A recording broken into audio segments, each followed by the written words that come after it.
G'day everyone, welcome back to another episode of Dingle DIY. I'm Rob Dingledie and today I'm mucking around in the garage building a bunch of things, so I thought I would show you 5 tricks that every DIYer should know.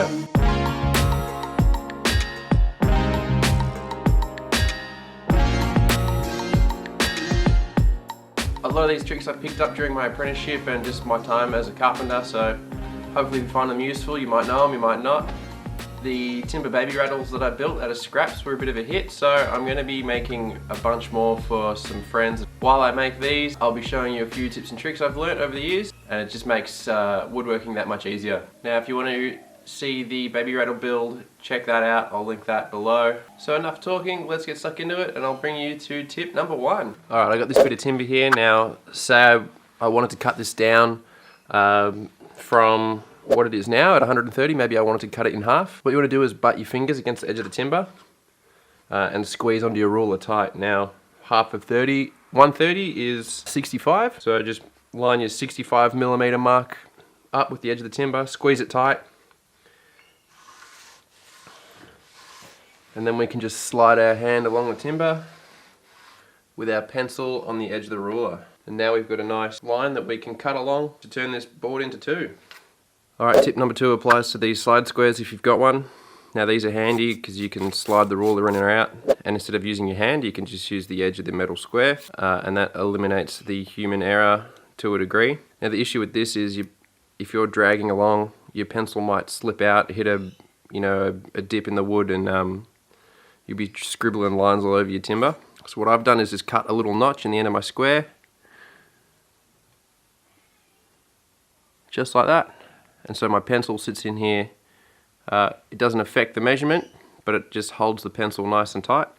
And then same thing again, we can just drag along our timber and our pencil's not going to go anywhere.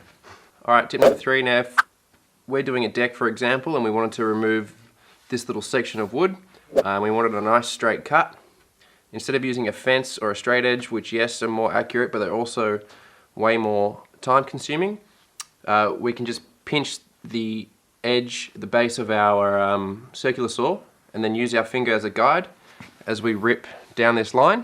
So this here is my circular saw. Now what we want to do is hold on tight to this base plate and then use our finger as a guide.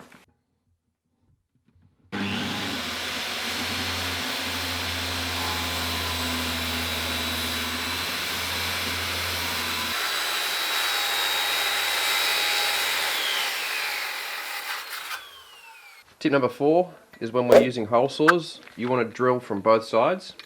It's going to give you the cleanest cut, as opposed to drilling all the way through. You're going to get a massive blowout on the back. So I'll show you an example of both. And one will be the right way, one will be the wrong way.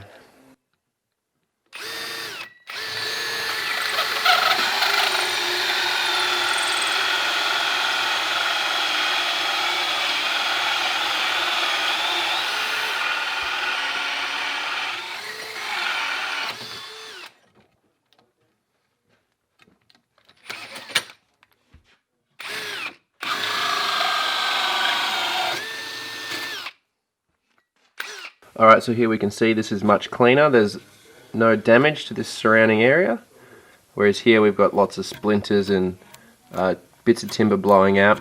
So if this was the piece of timber you were trying to keep,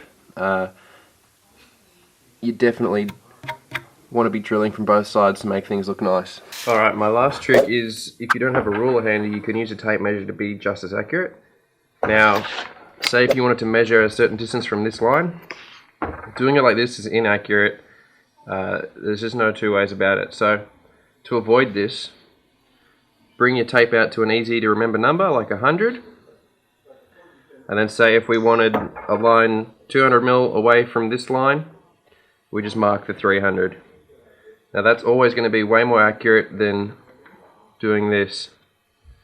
So if you don't have a ruler handy, that's one way you can get out of it. Alright guys, I hope you enjoyed that quick little video. Now if you've got any questions, feel free to leave them in the comment section below. I'm going to link the build video to the little baby rattle that I'm building. I've got plenty more tips coming, so make sure you subscribe, you won't miss out on any more future videos, and check out the old ones while you're there. So thanks for watching, hope you enjoyed it, and we'll see you on the next video.